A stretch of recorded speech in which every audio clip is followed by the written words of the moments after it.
Pipe Bomb Jeff Orlowski. How's the headbanging coming? Welcome to Wisconsin Sports Sunday.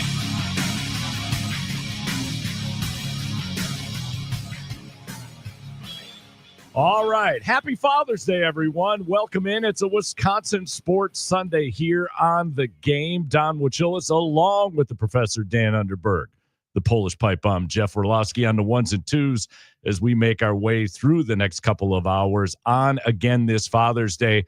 And if you're listening to us on a golf course and you decided to play golf on a Father's Day with your children or child, relax. Just relax. Just relax. Get into the next foursome. Just take a deep breath. Just relax. It's the busiest day on the course. It's going to take a hot minute.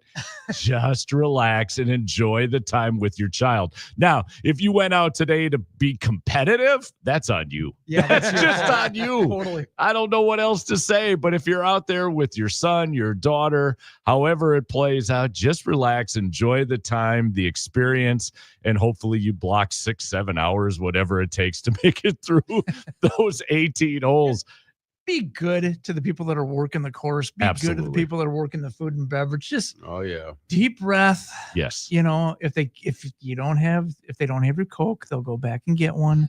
It's all gonna be okay. Everything will be fine. Yes, golfing Jeff. on Father's Day is like New Year's Eve out at the bars, just amateur hour. Yeah, it's well, I don't know if it's amateur hour, but it's just you're shoulder to shoulder. Yeah. And I would, the only thing I would take away from it, it's amateur hour only because, you know, dads are maybe out there with some of the little ones who want to hang out and they want to give them a chance to play. And, you know, the course might be a little bit too big for them at this age, but they're having their time together. So, yeah, people just got to be patient. But as far as crowded goes, Jeff, absolutely. I guarantee the golf courses are crowded. So hopefully they're listening on their iPhone or whatever device right now to our fine program. We can provide some enlightenment with regards to the sporting world. If you've already lost your temper on the golf course this morning, why don't you give us a text? Hit up Jeff. Jeff, and read it as an angry dad when they come in, please. That would be spectacular. Oh, my kids are angels. I've never used an angry dad voice before.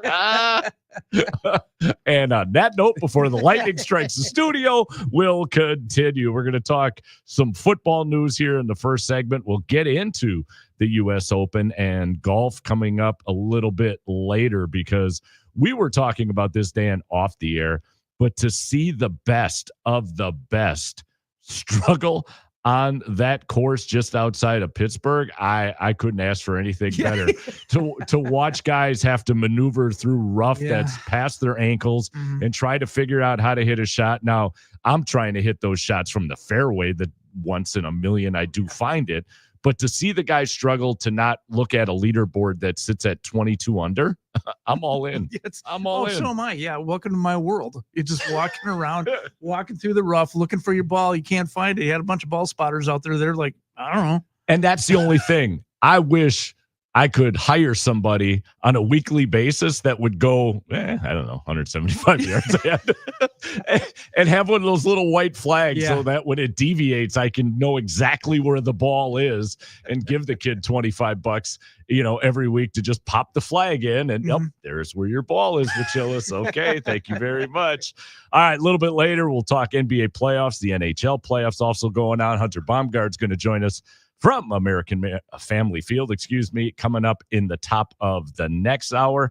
I want to get back into the house settlement a little bit with the professor because the level of skepticism that I think we may have laid the foundation for last week when we talked about the story has magnified unbelievably here with people looking at what it is now they want to do after the house settlement's in play, all of the litigation that will follow and what that will mean for college athletics. Before we get going, shout out to Ryan, who is playing the bull today from Scottsdale. So he and a buddy played the Kohler courses yesterday. They're hitting the bull on the way back to the airport to go back to a place that actually has summer. Scottsdale actually has summer, so there's actually warm weather. So Ryan, shout out to you. And I got to give a shout out to the band Addiction. The Band Addiction played Friday night over at the AMP on in part of the Greenfield Park and Recreation Summer Concert Series. A couple of guys in the band, some of the workforce, listened to our show.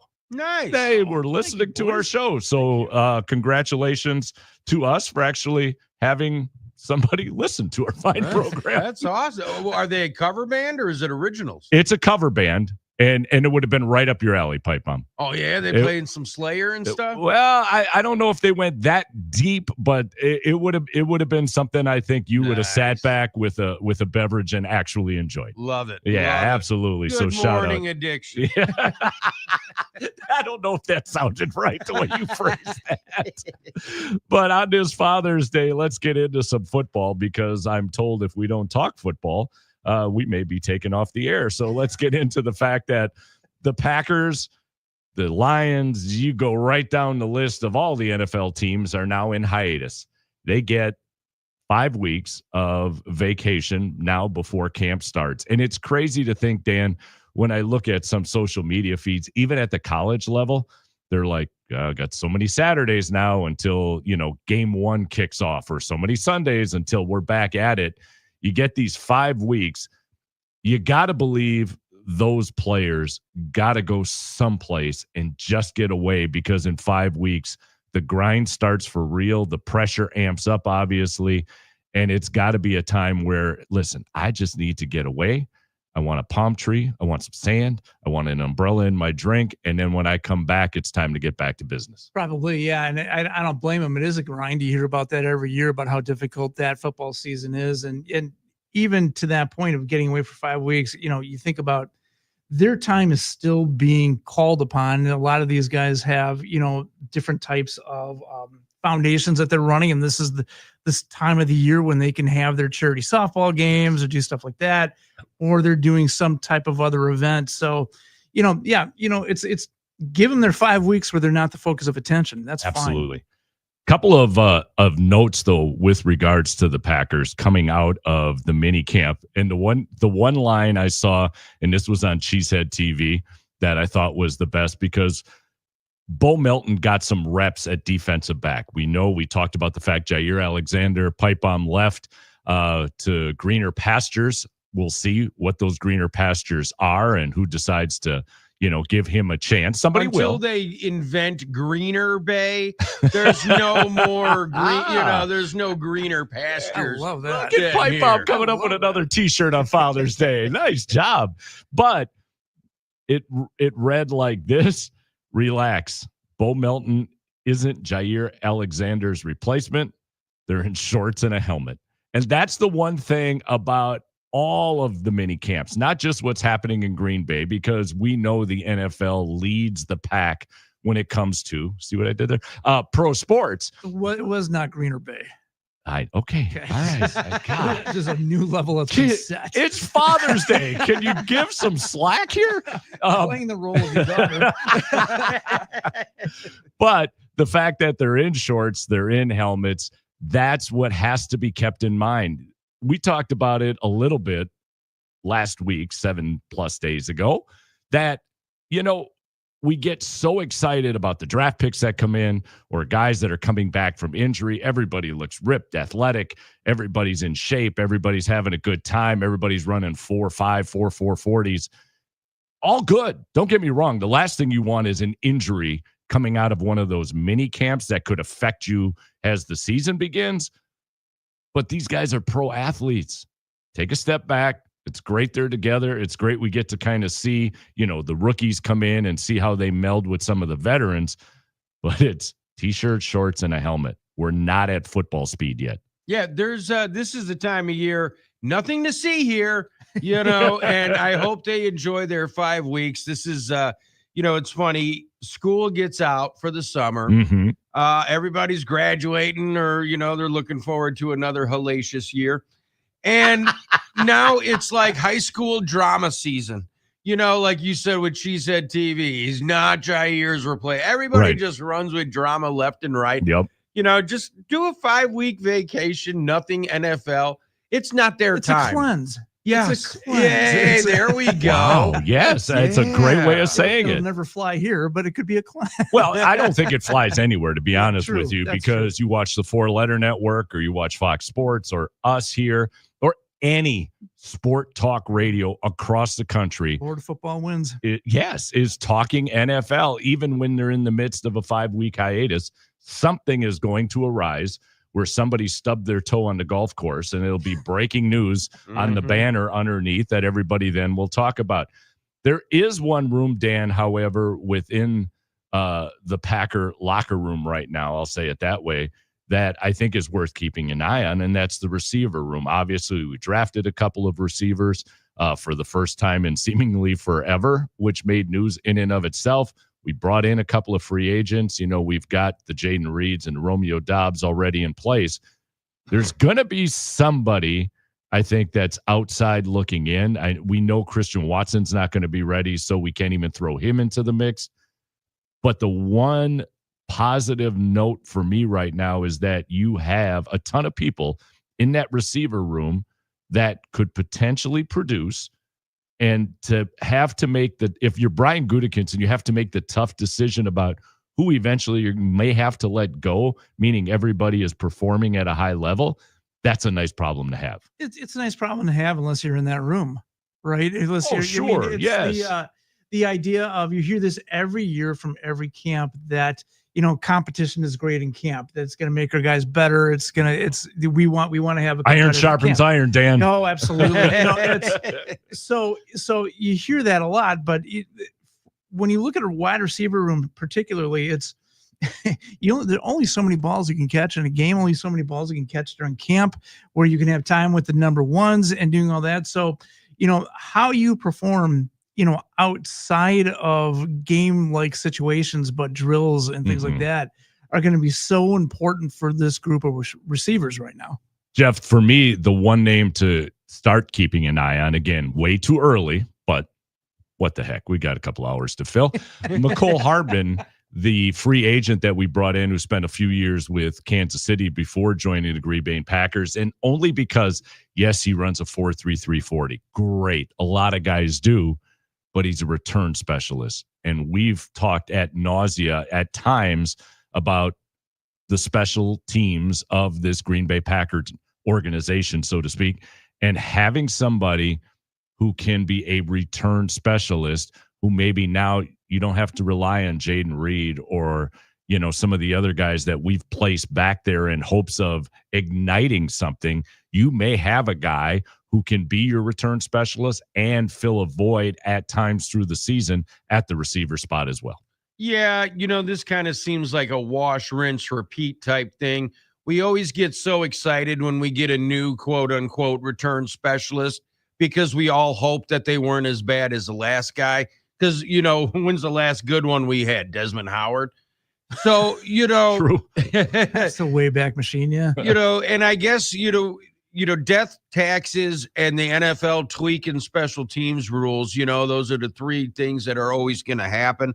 So supposedly now they want to see more returns. So, the rules are going to be adjusted. So maybe Hardman will have more chances to see what he can do and actually make a difference in that third phase of the game that is, all Packer fans overlook it because it's been so bad for so long. But, it would be nice. It would be nice. As far as what you guys were talking about with there's only so many balls to catch with that wide receiver room. Well, they weren't too good at that last year. You would think that job duty number one as a wide receiver, catch the ball. And so hopefully with Golden and Savion, adding some more competition into the wide receiver room, hopefully that improves as well. And not only catching the ball, but then after we catch the ball, providing some speed and lengthening the field a little bit, stretching the defense ever so slightly, because we know what a Jaden Reed can do out of the slot. And so if you've got guys, let's just put it out there, and maybe that Golden is that dude who can stretch the field and catch the ball and make some big plays, which would then open up the middle for a Jaden Reed. And again, we know how well he's done in that slot spot. You start to go to the edge of your seat, because I've seen too many social media posts and some other shows where everybody's, already losing their minds that Brian Gutekunst isn't doing enough. That how is this team going to win a Super Bowl if they don't do X, Y, and Z? And I'll go back to how we started this thing. We're in shorts, t-shirt, and a helmet. Relax. Injuries play a part in every team within the NFL. Guys get cut who, because of salary cap reasons, suddenly are out there, and you're scratching your head like, how did this guy get cut from said team who then becomes available? There's just way too much time to have what Pipe Bomb talked about is the high school drama that takes place with so many people as we make our way into Father's Day in the middle of June. Yeah, and then you get this happens a lot in baseball too, kind of around the hot stove league season where we've got to get that one guy. That one guy is going to change everything. Particularly in baseball, it's someone that probably is worth $400 million that we can't afford. But you see this a lot of times in the wide receiver position, maybe the linebacker position. This is the guy that has to be gotten. Yes, right? Absolutely. And if we don't get this guy, then we don't spend any money. And what is Gutekunst doing? I just, team's been okay with how Gutekunst is running it. He's the guy that found Jordan Love. He's the guy that's put some decent. We get stuck in the area of draft picks. We only consider the first round draft pick. You got to look at the whole slate for a given year and decide, what they've done, what they haven't done. By and large, I've been happy with what Brian Gutekunst has done. And to what you just said, Dan, look how many of, let's say, our linemen who have ascended to all-pro status, who came 3rd, 4th, 5th round. Mm-hmm. Gutekunst and his predecessors have been very good about filling slots in the middle of the pack. I did it again. With regards to the draft, but you'd still need those guys in that 1st or 2nd round to hit as well, because they are the marquee guys, and that's where you're putting most of your value, right? In those 1st, 2nd rounds. I agree with that, but we as fans, as fanatics, as lunatics, we lose our mind in terms of that. And God bless Golden. I hope he's great. Yes, right? I think we all do. But, the way our fans went wild at the draft when they found out they were getting a wide receiver, right? It's this, and the Red Sea has parted and all these things, all these wonderful things are happening. He hasn't played a game yet. Right. So let's let him go through. Let's see what's going to happen. The man is still going to have a learning curve that is going to be significant as you go into your first NFL season. One guy who won't have that much of a learning curve before we get to a break is Isaiah Simmons, the linebacker that was signed through free agency during the offseason. And you see this, Jeff, in baseball a lot. Sometimes you just need a change. Like, you've got the talent. You've got all the ability in the world, whether it was schematically, it didn't fit, or it was just the team culture that didn't necessarily mesh. I hope that Isaiah Simmons has found a home in Green Bay. It's a 1-year deal. So if it doesn't work out, it's not going to kill you in years to come with regards to the salary cap. But here's a guy who I think has been yearning for a change, who is getting it, knows he's on a 1-year deal, knows that if he balls out this year, whether it's the Packers or somebody else, he's going to get paid, all of which then, at least for the upcoming season, is a benefit for the Green Bay Packers defense. Yeah, it's a perfect situation for both. He gets a second chance in a second location. Hopefully catches his second wind and can make one hell of a difference for the Packers. And if he does all that, then he's going to be counting a lot of zeros at the end of his checks, and good for him and his family there. So, this is one of those deals, like you said, kind of low risk, high return, win-win. He balls out. He's going to get paid. What bigger motivation do you need as a professional athlete than that? Heck yes. All right, we got to get to a break. Shout out to Paul in Caledonia on this Father's Day, listening to our program while sitting in the hammock, or lying in the hammock, shall we say, outside. Oh, there you go. Enjoying a little bit of life here on Father's Day. So shout out to Paul. Thanks for listening. When we come back after the break, Badgers made some news, not necessarily in a good way. How long is the UFL going to survive? We'll talk about that, and we'll get into the U.S. Open all after we take a timeout. Wisconsin Sports Sunday here on The Game. She's got her daddy's money, her mama's good looks, more laughs than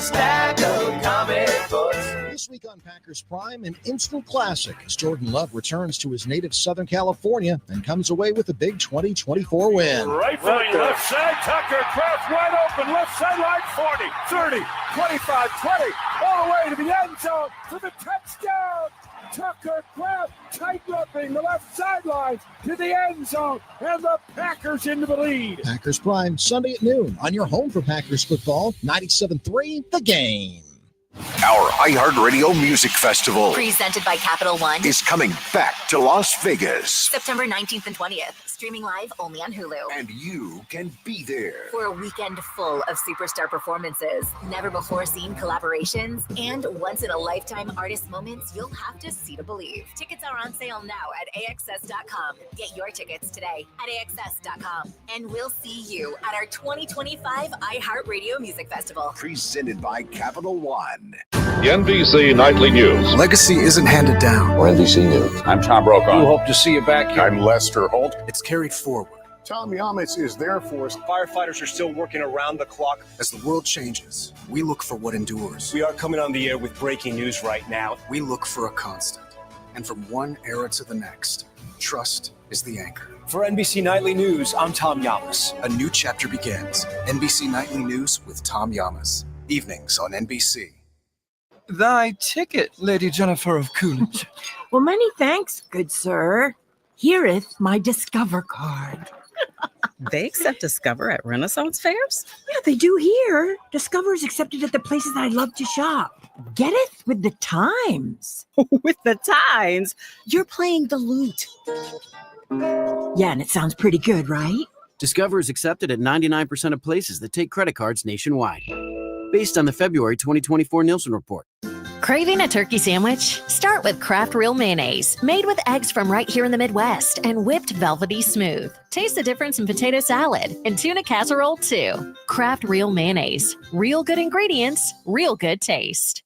Meta AI is the personal AI that's tailored to you. Now with its very own app. It's built to get to know you, offering helpful answers and inspiration. If you're looking for something to add to your bucket list, Meta AI goes beyond traveling the world. It remembers you're a basketball fan and suggests you attend one of the playoff games. Just start typing or speaking to get the answers you need, wherever, whenever, because Meta AI is your personal AI. Download and try the app today. Now available on the Apple App Store or Google Play.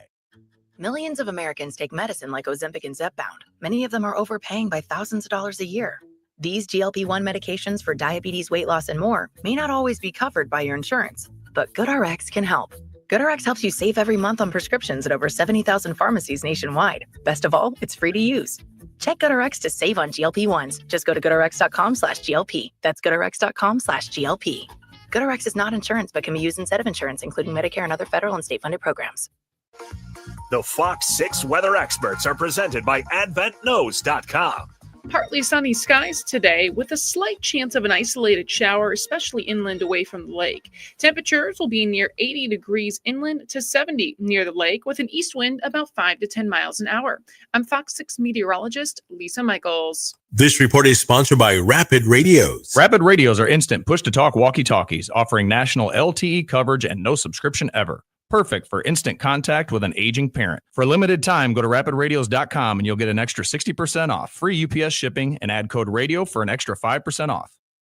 I got a packed house yelling, bring them out, bring them out. I'm a hot girl yelling, bring them out, bring them out. All the dope boys yelling, bring them out, bring them out. Put the back day yelling, bring them out, bring them out. Mic check, 1 2 1 2. You want to beat the Welcome back in. It's a Wisconsin Sports Sunday right here on The Game. Happy Father's Day once again to everybody. Glad to have you on board here for the next hour and a half and change here as we make our way till noon. When we get to noon, it's Packers Prime with Doug Russell. So every week, Doug puts into the old time machine and pulls out a great game from the Packers past. And that, again, will kick off at noon. Later this afternoon, the Polish Pipe Bomb, the franchise Tim Allen, Hunter will be over at the ballpark. They'll have all of the reaction in the final game against the Cardinals. It's been a good series. Interesting one yesterday. We'll talk with Hunter about that. It's been an interesting week for the Brewers, so we'll get to all of that as we make our way into hour number 2. But want to start this segment talking about the Wisconsin Badgers, who it was reported this week by Colton Bartholomew of Badgers Extra that the Badgers football program received a level 2 violation from the NCAA. Now, it's essentially a slap in the wrist because a couple of the major players within this violation have left. They've gone to other teams. So you get somebody like a Luke Fickell, who I think it's a week that you can't talk to recruits, which isn't necessarily the end of the world. But what I didn't like was the optics, because what gets posted, what's the clickbait, right?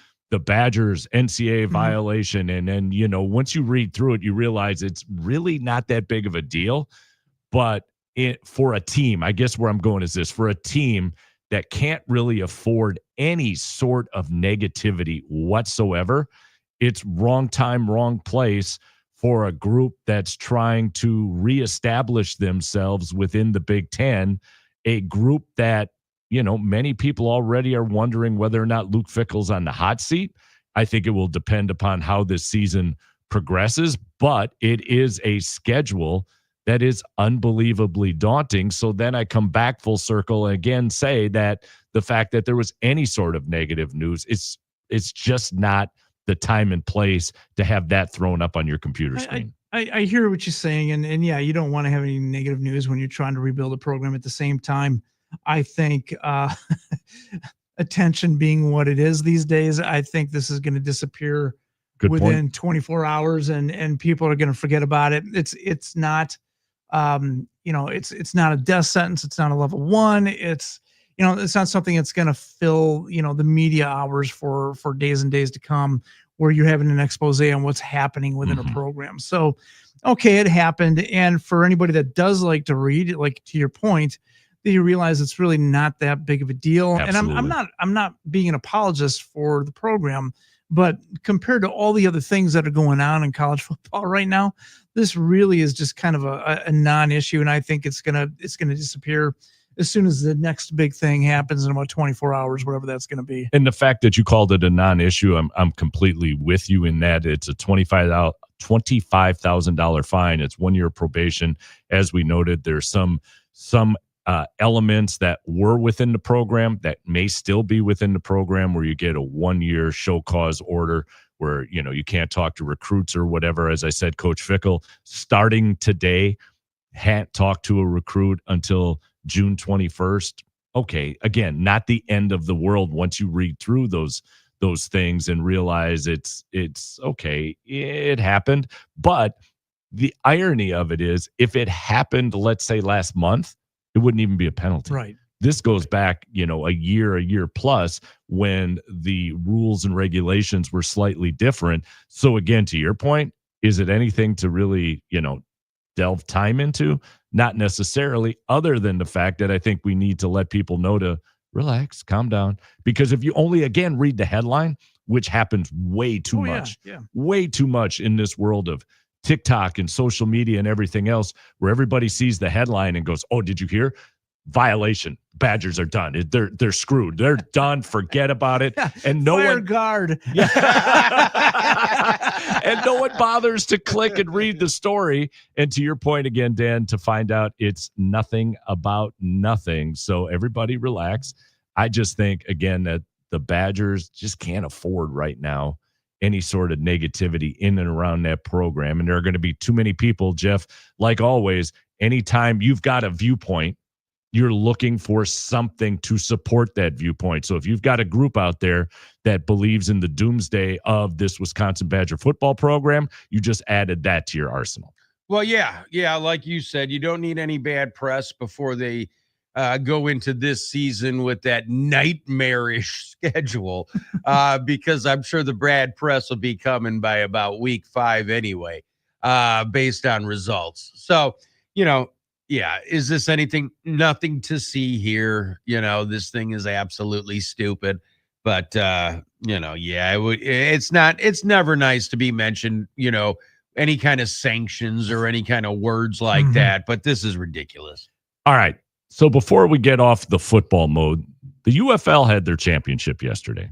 The next, yes. And listen, for a championship game to be held on a Saturday and to see the attendance in person, I don't know what the TV ratings are yet, but I know TV ratings are down across the board for the UFL in a time when they're looking for any kind of traction to keep this thing going. I mean, I did like the fact that when this current incarnation of spring football came about, they created the XFL League, they created the UFL League, the USFL League, to try and, start building some history.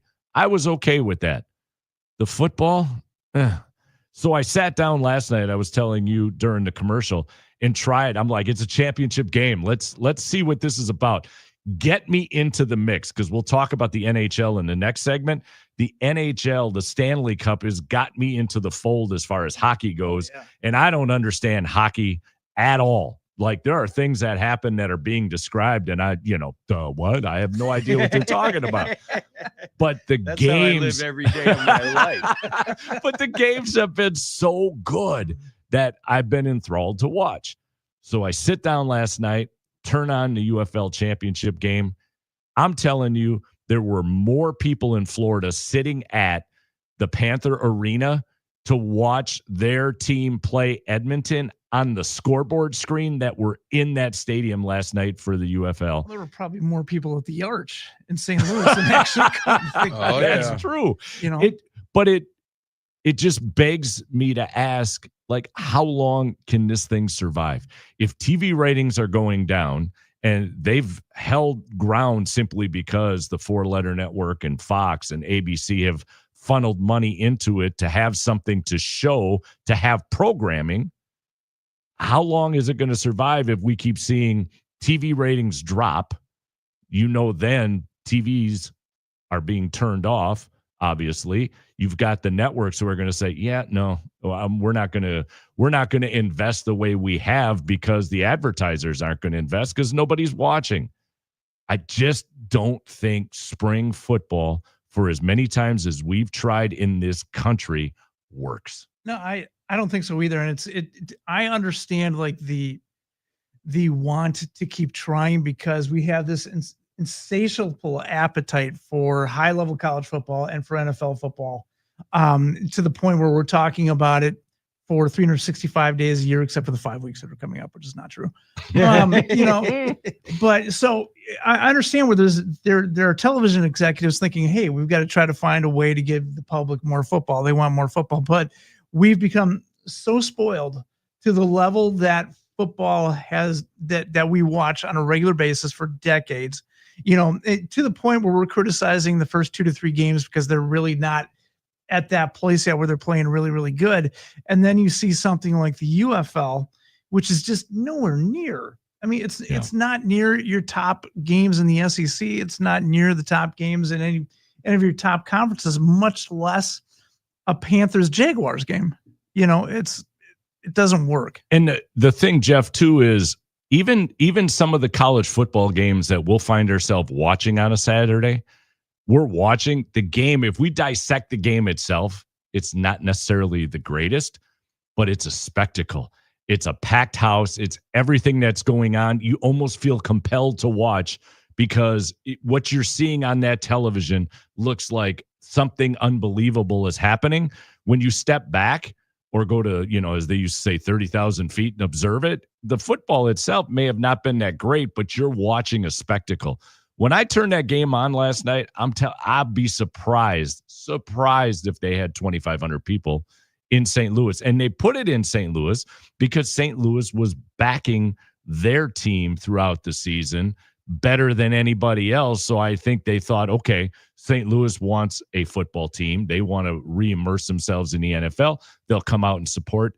They didn't. It's reminding me a lot of arena football, where arena football had its heyday. They tinkered, they tweaked, they went away, they came back, and it never regained its traction. Yeah, it's just something that doesn't work. And I think that the NFL doesn't get enough credit for the way they designed everything, where they are a topic of conversation 365, like you said, Professor, with the exception of these 5 weeks, which we'll just talk about them every day then too. So, they're thinking about the NFL, talking about it, all the drama, everything that goes on is an everyday thing. I don't think people have the appetite for bad football.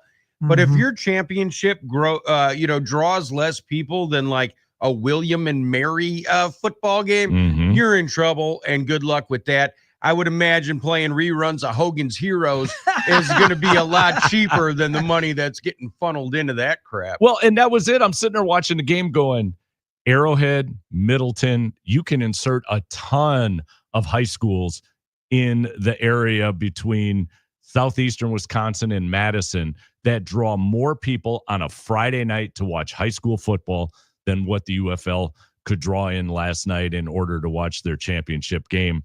By the way, the DC Defenders won the game 58-34. They are your UFL champions moving into next season, if there will be a next season, because we'll have to wait and see how that goes. All right, let's turn things a little bit here and let's get into the U.S. Open. We told everybody to have patience today that are golfing with their children, their grandchildren, whatever the case may be, out there on the golf course. Talk about professionals needing to have patience. I mean, Rory McIlroy just popped up on the screen here inside the studio, sitting at +9. We got a lot of guys in plus figures that are struggling. And Professor, I'm all for it. It is nice for them to feel our pain just one time. Thank you. So yeah, especially if anybody's listening to this show right now and they also find themselves in the rough, in the forest, in the pond. I think every now and again, for me, what's so perfect about an experience like this is I think you get the feeling sometimes golfers forget just how difficult this game is. I mean, and they are the best of the best. They can do things with golf balls that normal humans can't do, right? They've done it by number one, I think it's God's gift that they can do what they do, in addition to all the kind of practicing that they do, all the coaching that they get, all that stuff. But to have the experience of being mortal, that doesn't bother me. That's a great way. That's a great way of saying it. Just so suffer through to get your championship. You'll be fine at the next round, at the next Open, whatever it's going to be. But right now, suffer a little. It's okay. Well, and it's no different. I mean, the way the USGA sets this course up, Pipe Bomb, to make it as challenging as it is just slightly different in the sense that when they go across the pond and play the Open, it's the weather that creates the challenge. This, however, is the USGA creating the challenge. And I think in my mind, it's what makes some of these majors what they are, especially the US Open, the Open. I still want to call it the British Open, but no, we just call it the Open.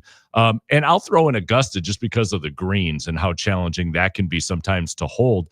I like to see the best of the best challenged. I don't necessarily need to see it every week. I don't mind when guys are 18, 19, 20 over it. I'm sorry. I was talking about me after 9.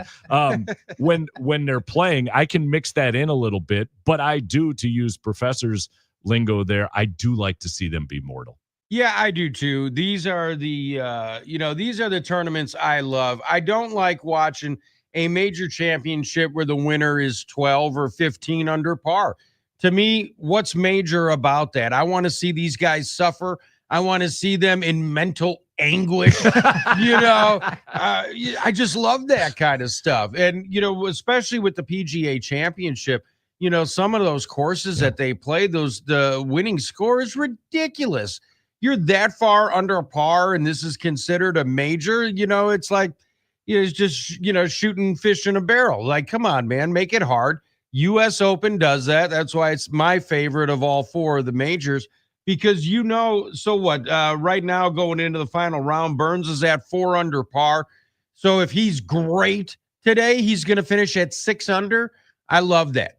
That's a respectable number. That means it was hard and it challenged all these guys. When you see, I saw Matsuyama was like 13 or 14 over par. I love that. That's great. Yeah, well, and the only thing missing today, Dan, I would love it if the USGA did this, is suddenly you get these guys who are sitting at +14, +12, like don't have a chance. the beer cart rolls up. Can I get you guys anything? And they like stop play while everybody's over there running their charge card through to get themselves That'd be Joel a Miller Damon. Lite. just to take off the edge as they make their way, to the back nine. But to Pipe Bomb's point, to see guys that are the best in the world, some of these guys that, are hitting 340, 350, but the USGA makes accuracy such a major element of the US Open that if you stray, you're in rough that's 5 1/4 as far as its depth. And then you get the guys out there with the leaf blower to make sure it fluffs up. Like you can't even step it down. They're out there making sure it's rough for everybody. That I think it hones in again. We got to a point in golf where everybody was, how long can we hit it? It doesn't matter if we go out of bounds. Bryson DeChambeau was notorious for that. I'll just crank it 375 wherever it goes. I'll figure it out from there. Where the USGA says, okay, that's fine. Hit it 375, but we're making this about accuracy, about skill, about precision. And that's what I love most about the US Open. Yeah, I'm with you on that one. I go back to April when looking at the Masters. You've got the Masters, and then traditionally the next field after that is the Heritage Open on Hilton Head Island. Mm-hmm. And to watch, the challenges that come with playing at Augusta, and then comparing it to what all the players were doing to the course on Hilton Head Island, right? It was boring. I mean, and granted, I'll give you that it's amazing to see how they can drop a ball on a dime and get it to stop, but that's because the greens allowed it. Okay, it's just it felt like everybody was shooting for a 2-foot, 3-foot putt. There's no drama on that. Now the other end of the spectrum is, well, there's no drama in this because everybody's struggling. Well, yeah, but now it's equitable again, right? It feels like this is something that I think an average golfer can deal with. And this is where I think your best golfers kind of come out of the rough a little bit and show just how good they can be. Yeah. And you and I can't do that. We can't shoot under 4, to Professor, be able to, yes, you can. Don't sell yourself short. No, listen, no, here. He's seen me golf. He knows I can't. I'll put this into perspective. Visiting family, I had a chance to play in the desert a little over a week ago. I'm in the desert. The course had 2 ponds. I lost 4 balls. All right. I golfed in the desert and still lost 4 balls in the pond. So we'll leave it at that. Sam Burns at -4, Adam Scott at -3, JJ Spawn at -3, Victor Hovland at -1. And Victor Hovland yesterday out of the rough had one of the best shots, an approach shot in that 5 1/4 inch rough that I don't know how he did it, but he's the guy I'm really watching today that I think has the potential to make a little bit of a run, because I think the Sam Burns and the Adam Scotts and the JJ Spawns of the world are going to fall back, not simply because of the course, but now you start to add the pressure of a final Sunday at the US Open. So it hopefully will be must-see TV later this afternoon. Before we get to a break, Pipe, I'm going to you with this, because you're our live golf guy here on the show. You love live golf. I do. There's nothing wrong with it, but a report came out this week that Bryson DeChambeau is in a contract year with live golf, and there's contemplation apparently by his team as to whether or not he wants to re-up. So let's take the pragmatic approach and say, if he doesn't re-up, does that have any domino effect with the other players or the stature of live golf per se? I don't think so. Will it affect it? Yes, obviously. He's, one of the biggest names that they have, if not the biggest. But, and I understand it from Bryson's part. And if I was him, I would go back to the PGA. You sat there, you got your ridiculous amount of money, set your family up for the next 12 generations at least. And now you can go back and play these guys, Thursday through Sunday, if you so desire. Will it hurt live golf? The thing that hurts live golf is their horrible TV contract. If they were on a decent network, CBS, Fox, NBC, something like that every week, I think people would watch. The fact that they're stuck on the CW or whatever the hell it's on, it makes it hard to find. And then when you're playing that many tournaments overseas where the start times are at jacked up hours, that makes it hard as well. But, will it affect Live Golf? Yes. Do I think that there was a deal in place between Live and the PGA? And, maybe I'm a tinfoil hat wearing guy here. I definitely want to see that. I definitely think that there's a deal in place, but I think the PGA is just holding it up to punish these guys because they had the gall to take the money like I would have. The thing that interests me most before we get to break, Dan, is the fact that I don't know if I contemplated these contracts running out in such a fashion where they'd have to either be renegotiated or the potential, like a Bryson DeChambeau, would leave Live. I kind of thought in my mind, the way everything got reported, like, we're going to give you a ton of money. Now you're a member of the Live Tour until, I don't know, you're a senior and can qualify for the PGA Senior Tour. I just never thought this would be a storyline once this all unfolded. No, you're right, because the story was about the money and the gauze of it that was being sent out to these particular players, and you weren't really thinking contract length with that particular tour. So I get that, but I candidly am still thinking, well, pipe bomb in a tinfoil hat. I'm trying to get that out of my head. Do you think that if he does leave Live? Say that 5 times fast, right? Say it once. That the PGA might under the table offer him like, hey man, we'll give you 20 mildo if you come back.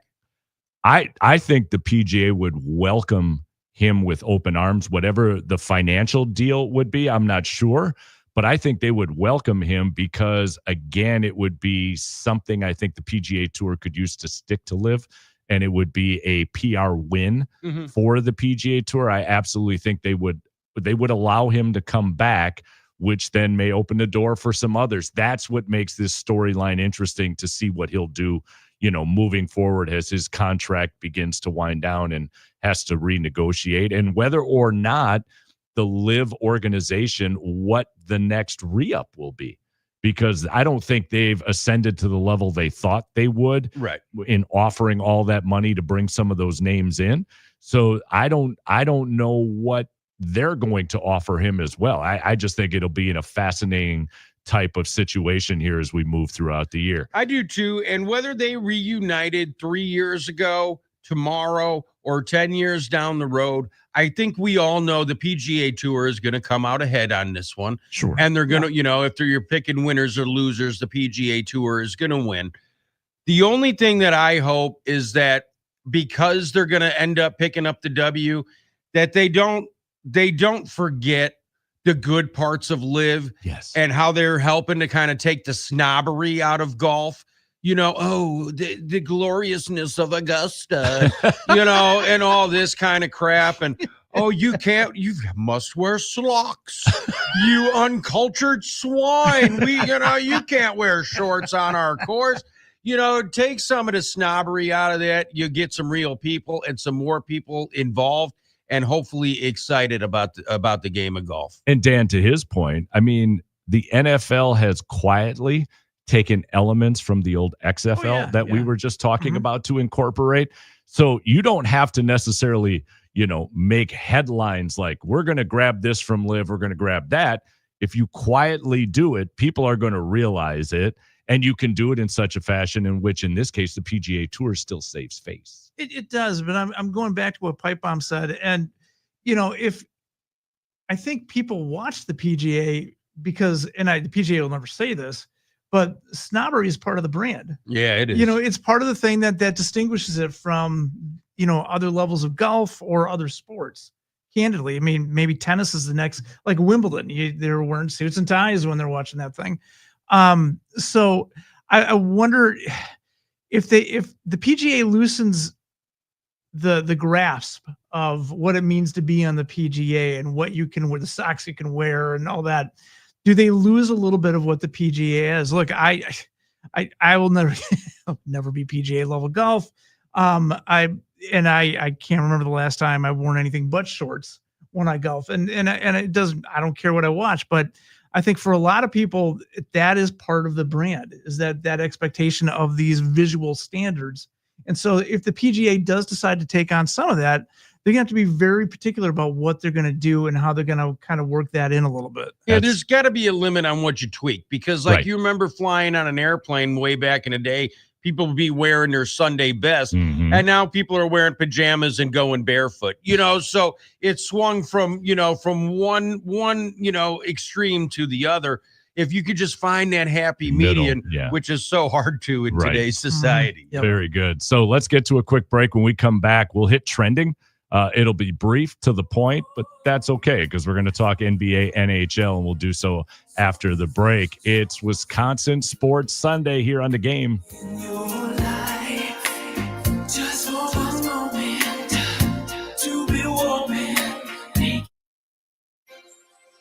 Westwood One Sports presents this special report on the 125th U.S. Open Golf Championship, sponsored by Kohl's. Make the most of summer with stylish looks from Kohl's and Kohl's.com, where families come first. Sam Burns has the 54-hole lead at a major for the first time in his career. 4 under, 1 better than J.J. Spawn and Adam Scott.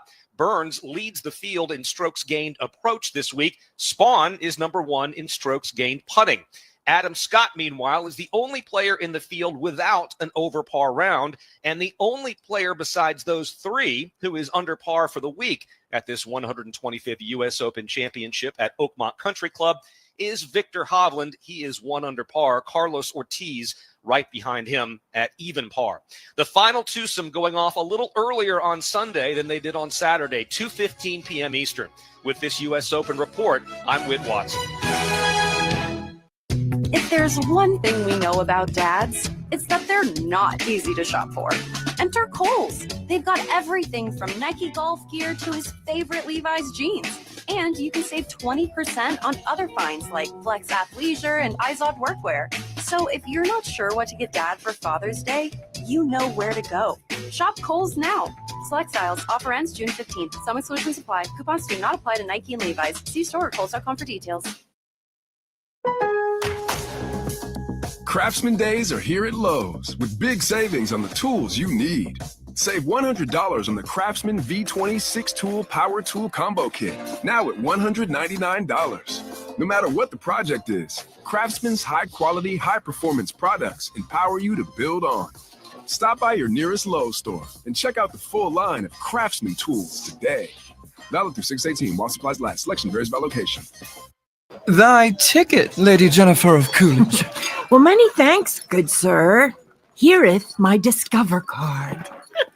They accept Discover at Renaissance fairs? Yeah, they do here. Discover is accepted at the places that I love to shop. Getteth with the times.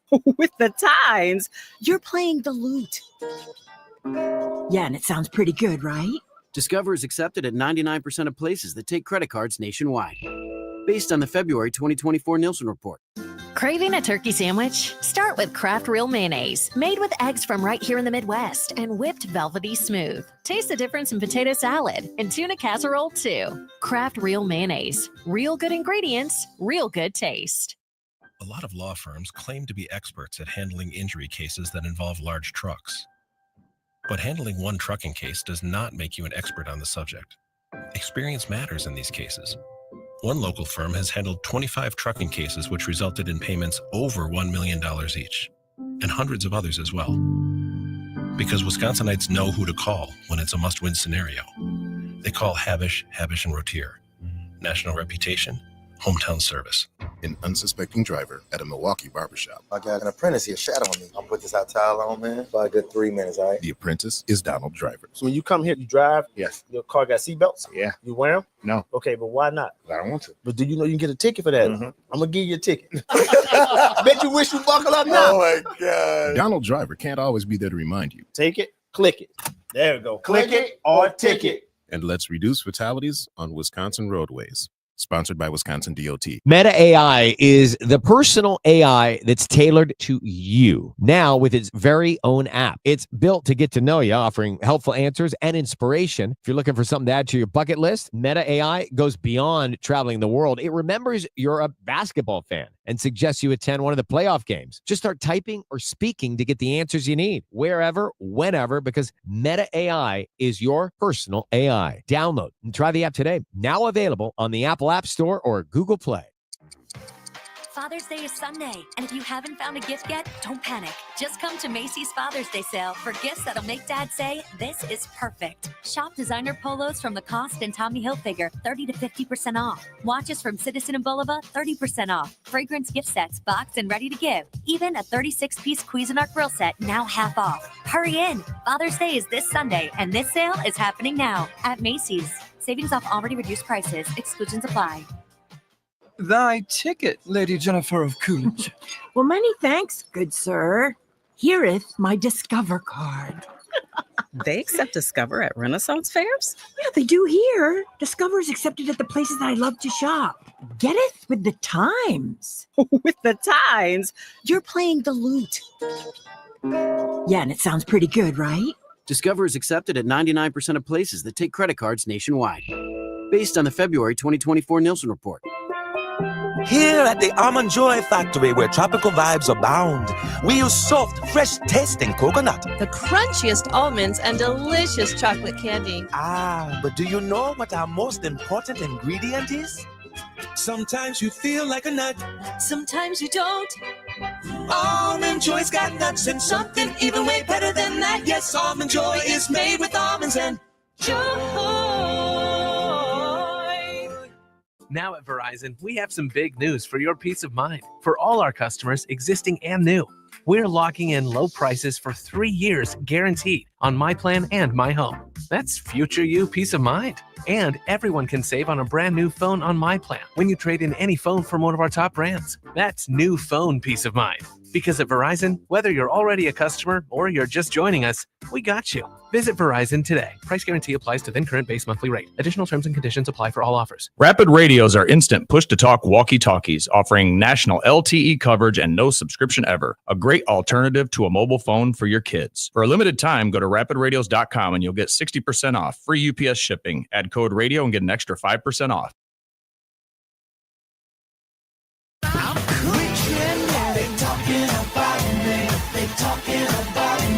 They're talking about me. Come on, push in with trending. They're talking about me.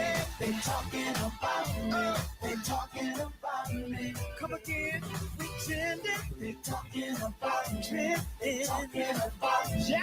They're talking about me. That was kind of fun. All right, we're back here on a Wisconsin Sports Sunday right here on the game. Couple of news and notes to get to before we get to the top of the hour. We come back after the top of the hour. Hunter Baumgart's going to join us from American Family Field as we'll talk some Brewer baseball here on this Sunday.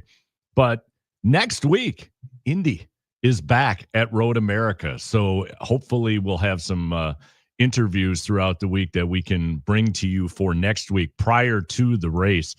Because again, I'll say it again, I'll pound the table until someone will listen.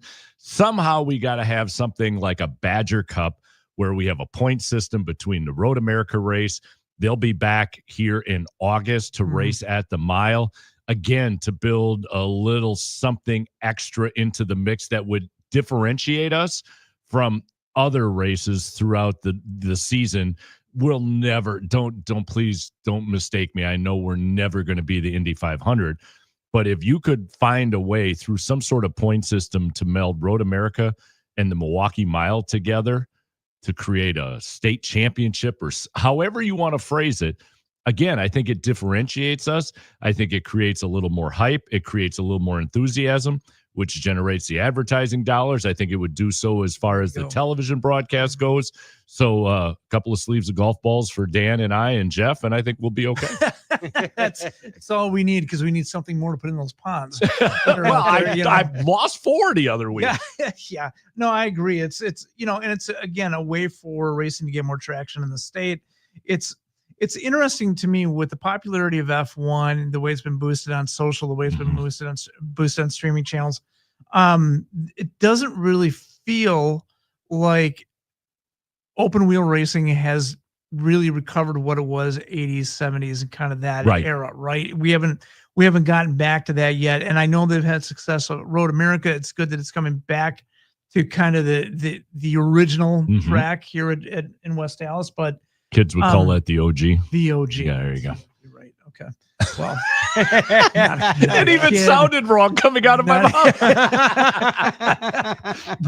but something is needed Yeah. to get that back, and I think it'd be interesting, a good trial, a good template to see if it takes here, if it could be positioned in other parts of the country. Jeff, you were talking about, Liv struggling a little bit because of their TV contract.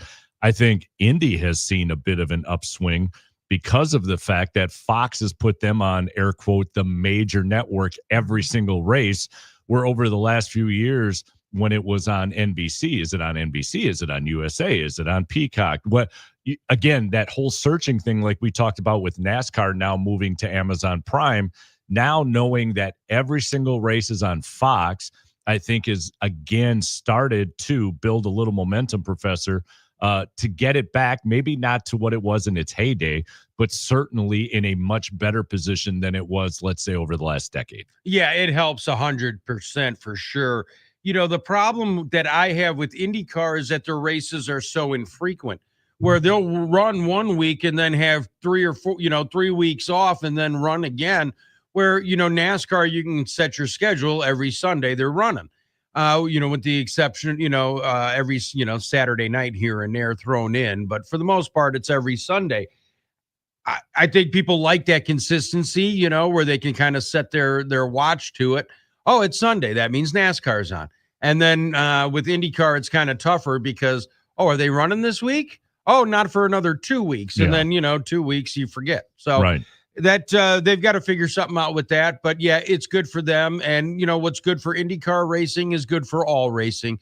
And so, same thing with NASCAR and F1 and all that. And it just, trickles down to the dirt tracks and everything else. So, I hope racing comes back and in a big way because I absolutely love it. We'll see, but I'm sure Indy's going to have an amazing crowd out there at Road America like they always do. Yeah, an amazing venue to go watch a race with everything that takes place. I mean, with the camping, there's just so much on that property that goes on in addition to the racing. It just makes it a really outstanding place to go watch a race. Now, Jeff just talks about consistency. The NBA finals are going on right now. Still. And I think they have a game tonight as they're tied at 2. And that consistency point, I think, is taking away from what has been a very competitive championship series between Indiana and OKC. The problem is you play, and then to your point, Jeff, when you were talking about Indy, all of a sudden you got 3-4 days off before the next game. So we get a game tonight. When's the next one? Like July 13th or something? I mean, it's ridiculous the way, in my mind, the NBA has spaced this thing out because it's taken the momentum again out of what has been a pretty doggone good series. It's been a great series, but the idea that television is kind of wagging its tail a little bit or wagging the dog because they want that on a particular day, on a particular time that's going to get the most eyes that they can get on that. Particularly now when you consider that these are two of the smaller markets in the NBA, but that was said a long time ago. But yeah, I do miss, going back to high school and watching LA and Boston, and you knew it was going to be at worst every other day, that somewhere within a 10-day period, you were going to have a championship, and that's just not the case. And you would definitely maybe have an extra day off, when LA is flying to Boston or Boston, LA, fine. But you worked that in because then you knew you were going to get into a finite window where, like you were just saying, you were at least going to be able to watch championship basketball and see how that all plays out. The other championship going on right now, and I was talking about this as we kicked off the show, I just did not grow up in a hockey household. So I always am sitting on the peripheral. I love the Admirals and what they do and attending games and still – most of those are like concert nights. That's what draws me into the mix. But this NHL finals between Florida and Edmonton has been nothing shy of epic. You've had 3 overtime games. During the break, you and I were talking about the game on, what was that, Friday night, Thursday night, that all of a sudden you found 3 overtime games already in this. It has been one to sit down and watch. And I would say to anybody, even if you're not, let's say, a heavy duty hockey fan, you're missing out because this championship run for the Stanley Cup has been remarkable. The intensity that you get in NHL hockey, particularly in the playoffs and particularly in the Stanley Cup, is I don't think you see it in any other sport. Yeah. And I'm not saying that there aren't players that don't care when you get to something like the Super Bowl or you know, Major League Baseball or anything like that. But again, as I've always said, hockey players are wired differently. This is something where it is life or death, and they would rather they'd rather be dragged off the ice than lose on the ice. Yeah. And just watching that intensity and watching the fans be all in it the entire time. The one thing I struggle with the NBA, what's happening right now between Oklahoma City and Indianapolis. Indianapolis fans or Indiana fans are all over it. Man, Oklahoma City, they're so nice, sitting so properly, so quietly. Get into the game. It's the NBA champ. It's the finals, for crying out loud. Yeah. And you don't see that happening in OKC the way you have it in Indiana. We'll talk a little bit more about the NBA finals, I know, next week, because already you have, could OKC be the next dynasty? And now that they're struggling, could OKC fall by the wayside, much like, and they start, it's amazing how the storylines turn within a few hours. All right, we are way late, so let's get to a break. And when we come back, we'll bring in Hunter Baumgart from American Family Field as he gets us ready for today's Brewer Cardinal matchup. We'll do it next. Wisconsin Sports Sunday here on The Game.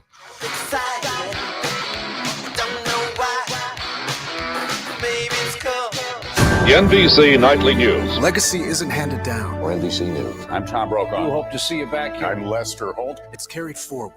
Tom Yamas is there for us. Firefighters are still working around the clock. As the world changes, we look for what endures. We are coming on the air with breaking news right now. We look for a constant. And from one era to the next, trust is the anchor. For NBC Nightly News, I'm Tom Yamas. A new chapter begins. NBC Nightly News with Tom Yamas. Evenings on NBC. One of life's greatest mysteries has finally been solved. Who let the dogs out? Spruce! It's Spruce, the new hard-working, worry-free weed and grass killer that's safe for use around people and pets. When used as directed, spray the leaves for visible results in just 1 hour and dead weeds in just 1 day. You spray, they play. Weeds die by the next day. Find Spruce wherever weed killers are sold. At Pick and Save, we've lowered prices on over 1,000 items across our stores, so you can save even more. Whether you're shopping in-store or online at Pick and Save, you can always save with our lower prices. Pick and Save has lowered prices across the store on items like coffee, cheese, ice cream, paper towels, and even trash bags. And with Pick and Save's lower prices, your dollar goes further every time you shop with us. Pick and Save. Fresh for everyone. Redefine Realty kicked off our Crave Genius inspired campaign with iNet. Real estate for winners, redefinerealty.com. Every home seller will win, achieving maximum sale price, and every buyer can win by simply outbidding competitive bids. Simply brilliant. Marketing for winners, creativegeniusmarketing.com. Meta AI is the personal AI that's tailored to you. Now with its very own app. It's built to get to know you, offering helpful answers and inspiration. If you're looking for something to add to your bucket list, Meta AI goes beyond traveling the world. It remembers you're a basketball fan and suggests you attend one of the playoff games. Just start typing or speaking to get the answers you need, wherever, whenever, because Meta AI is your personal AI. Download and try the app today. Now available on the Apple App Store or Google Play. Thy ticket, Lady Jennifer of Coolidge. Well, many thanks, good sir. Hereeth my Discover card. They accept Discover at Renaissance fairs? Yeah, they do here. Discover is accepted at the places I love to shop. Get it? With the times. With the times? You're playing the lute. Yeah, and it sounds pretty good, right? Discover is accepted at 99% of places that take credit cards nationwide. Based on the February 2024 Nielsen report. Craving a turkey sandwich? Start with Kraft Real Mayonnaise, made with eggs from right here in the Midwest and whipped velvety smooth. Taste the difference in potato salad and tuna casserole too. Kraft Real Mayonnaise. Real good ingredients, real good taste. Texting enrolls you in a recurring automated marketing text messages. Consent not required. required to purchase. Message and data rates may apply. Leaving for the gym so early? I'm ready to go. Since you started taking Nugenix Total T, you've been acting like when we met in our 20s. I feel like myself again. Lower testosterone after turning 40 slowed me down. Nugenix Total T has been a game changer for me. What is it about Nugenix Total T that's different? It's a key ingredient called Tesnor. It boosts free and total testosterone to help you get back the drive and energy from your youth. Total T is backed by 5 clinical studies. I've seen the huge difference it's made for you in the gym, at work, and in the bedroom. I'm so glad I sent them a text for my complimentary bottle. Text TIGER to 42424 right now for your complimentary bottle of Nugenix Total T. Nugenix is the #1 selling testosterone boosting brand at GNC and Walmart. Do it now, and we'll also send you a bottle of Nugenix Thermo X, our newest, most powerful fat burner ever. Absolutely free. Text TIGER to 42424. That's TIGER to 42424. Products and statements have not been evaluated by the FDA. These products are not intended to diagnose, treat, cure, or prevent any disease or illness. Live from Milwaukee and heard on the iHeart app by fans everywhere. We are WRNW-FM Milwaukee, 97.3 The Game. #1 for sports and stuff. Welcome to Wisconsin Sports Sunday.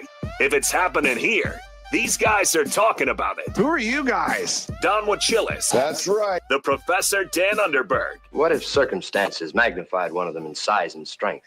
And the Polish pipe bomb, Jeff Orlowski. How's the headbanging coming? Welcome to Wisconsin Sports Sunday.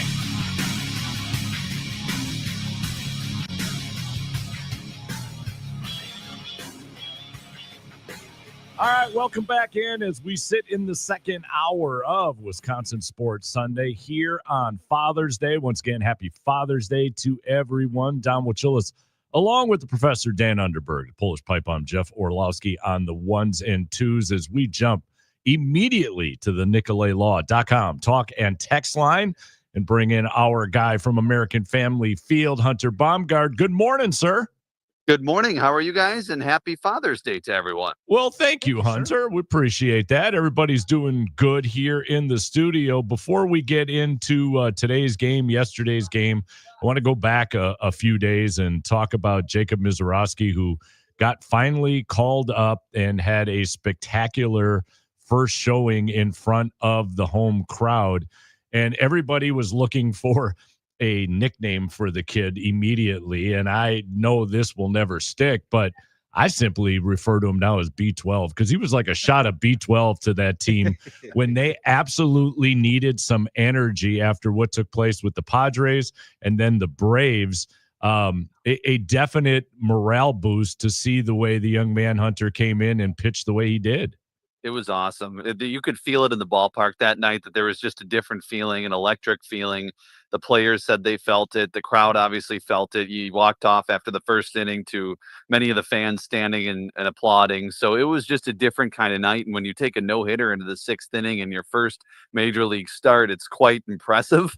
It's unfortunate that it had to end with a twist of the ankle and some cramping, but he's all set to go. He's been throwing the last couple of days, and he'll be slated to pitch against the Cubs at Wrigley on Wednesday. So that should be a fascinating watch Wednesday night. But yeah, so I think it was a boost of energy. They obviously won a couple of games against the Cardinals then. Tough loss, they won 2 and then lost yesterday, obviously, in a tough one. But otherwise, it was some energy, and that's what this team at times seems like they've needed. Sometimes seemed like they've been lacking, but it's exciting to see him finally come up because these prospects, it's different than any other sport where you're drafted and you're developed for a long time before you see him at the major league level. And so you hear about Mizorowski, you've heard about it for years, honestly, since he was drafted. And you've seen what you keep seeing the videos and hearing about him, and he's hit 103 and blah, blah, blah. And then to see those first 3 pitches be 101, 100, and 102, it's like, okay, yep, he's as advertised, and then it's just go from there. So it was exciting. Okay, but did you feel the whole in the 6th inning, tweaks the ankle, feels the cramps, and you see the trainer come out? Did you have that experience? I know I had it watching on TV, like, we just can't have good things here in Milwaukee. It's just, it's like, here we go again. I just felt like, oh, come on, you've got to be kidding me. This is why we put the plastic on the couch, Dan. What was the tone of the stadium when that happened? Yeah, it was a hush over the Yeah. stadium for sure. I mean, you're exactly right. It was, and then I saw some of that on social media, like, oh, of course, typical Brewers thing to happen. But it's unfortunate because I don't think he would have pitched to many more batters, but maybe he goes one or two more. Sure. Maybe he gets through the sixth inning and goes 6 no-hit innings, which would have been awesome. And it's unfortunate that it happened that way and it ended that way. But as soon as he was walking off, and as soon as the trainer came out, it was like, there's not a chance they're going to leave him in this game. I Right. mean, there's just no reason to risk it at that point. So it was really good. Obviously they made the safe choice, but it was also good to see him kind of laughing with the trainer as he walked off, and obviously just some cramping. We talked to him after the game and he was like, I'm all good. And that's shown the last couple of days. So yeah, it was the hush over the stadium, but really good news that it wasn't anything major, because obviously we've seen a ton of pitchers get hurt this year for the Brewers and we didn't need another, especially in your first major league start. And good news is he's back to go on Wednesday. Yeah, leave it to the Polish guy to sprain his ankle walking up the mound. The guy could throw 110, but he can't walk up the mound. So, it's fitting. Jake, I'm right with you because, man, I'm a klutz too. But, yeah, what a hell of an outing. Now, Hunter, for those out there who might not be hanging on every single pitch and everything, and yesterday was such a beautiful day. People are busy. It's supposed to be summer, but, it still feels like fall-ish. So yesterday was gorgeous. Yesterday's game was pretty boring and not really much going on, huh? No, I mean, it was 1-0. No, it was 8-5, and there was 8-5 games, so a lot of runs, which made it exciting. And then all the extracurriculars you had early in the game. Wilson Contreras playing first base, Caleb Durbin coming down the line. It appeared that Wilson Contreras backed into the baseline, collided on purpose with Caleb Durbin. Of course, he denied that after the game, but and then Rhys Hoskins took exception to that, starts barking at Contreras right afterwards from the dugout. And then Hoskins is plunked with a pitch, and then Contreras is plunked with a Wilson Contreras is plunked with a pitch by Jose Quintana a couple of innings later. This is baseball. This is what I grew up with. Yes. Yeah.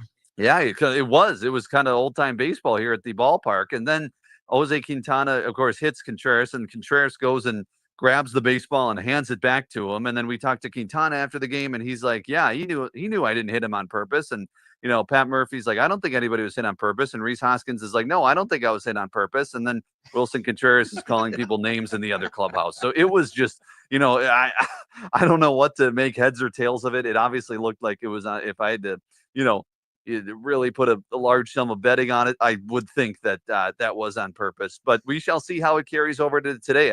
That's what everybody's kind of wondering. Quinn Priester's on the mound for the Crew. Michaelis on the mound for the Cardinals. Wilson Contreras is in the lineup. William Contreras is also in the lineup for the Brewers.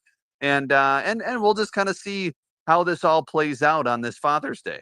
Yeah, you're right. It definitely has that old school baseball feel. I love it. A good beanball war is delicious.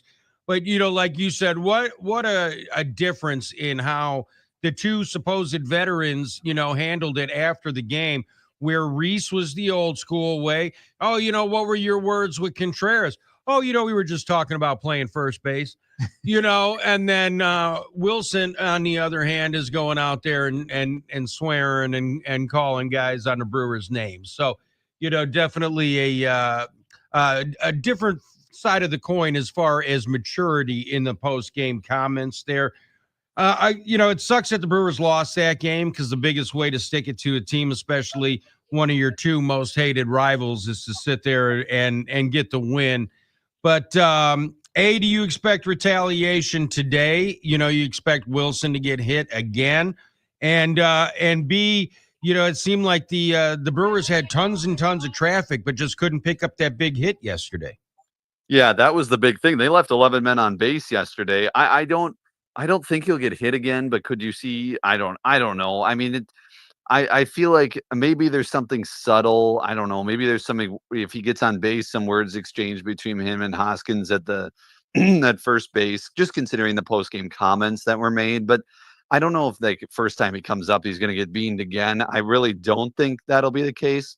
But I do think it's possible that we see, something brew up, maybe, an exchange of words that maybe turns into some sort of thing with a hit by pitch. But I do think this is kind of a new game today. It would have been totally, I would have said it would have been totally left in yesterday's game if those post-game comments aren't made by Wilson Contreras. Since those were made, you do wonder if it carries a little bit more into today. But the biggest thing is, and I had said this on the post-game show last night, you can bean people all you want, but at the end of the day, if you win the game, you're feeling better than the other team no matter what after the ball game as you go home. So like the Cardinals, because they won the game, are going to feel better no matter who was plunked, no matter what happened, because they won the baseball game. So I as much as it's old school and as much as, you know, people enjoy that part of it, look, Wilson Contreras was plunked. The next guy was walked. The next guy hit a 3-run home run. The Cardinals were up 7-1 and never looked back. Like I don't agree with it. I don't think it makes sense, especially when you're down by 3 in the baseball game. And you're and Quintana hasn't been with his best stuff. So I'm not a huge fan of it. I just think strategy wise, when you're, especially where you are with the season that the Brewers have had kind of up and down, you're trying to take a series and everything like that. I'm not, who knows where it came from, etc. I just think part of the reason why I don't think it'll happen today, especially in the beginning, is just because this is a big game for both of these teams. Cardinals obviously snapped a losing streak yesterday. And the Brewers are trying to, so they're trying to split the series, and the Brewers are trying to go 500 on this homestand and win this series against the St. Louis Cardinals, who they're trying to keep behind them. They're just a half game separating these two right now. And obviously they're trying to get some momentum into that Cubs series on Tuesday. So that's part of the reason why I don't think it'll carry over, especially in the beginning, unless something else happens today. Yeah, and I kind of agree. I don't think we're going to see any continuation just because the Cubs series is next.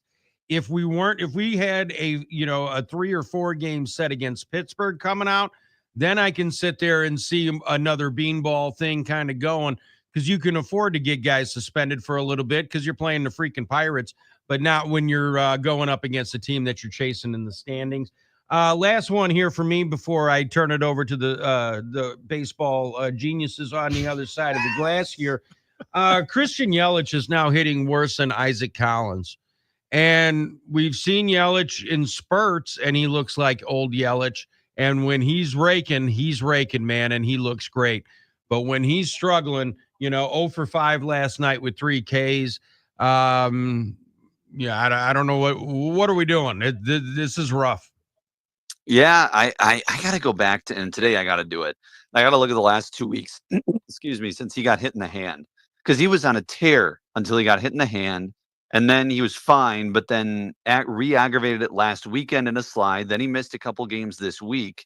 I just think, again, he got injured when he was hot, and it's just so unfortunate that this continues. And I'm not saying that like the beginning of the season was injury or whatnot. I don't know. He obviously didn't start very well, and so I don't know if that's injury related necessarily. But I do think the last couple weeks can be pretty much explained by that, and it's just unfortunate because he was feeling good at the plate.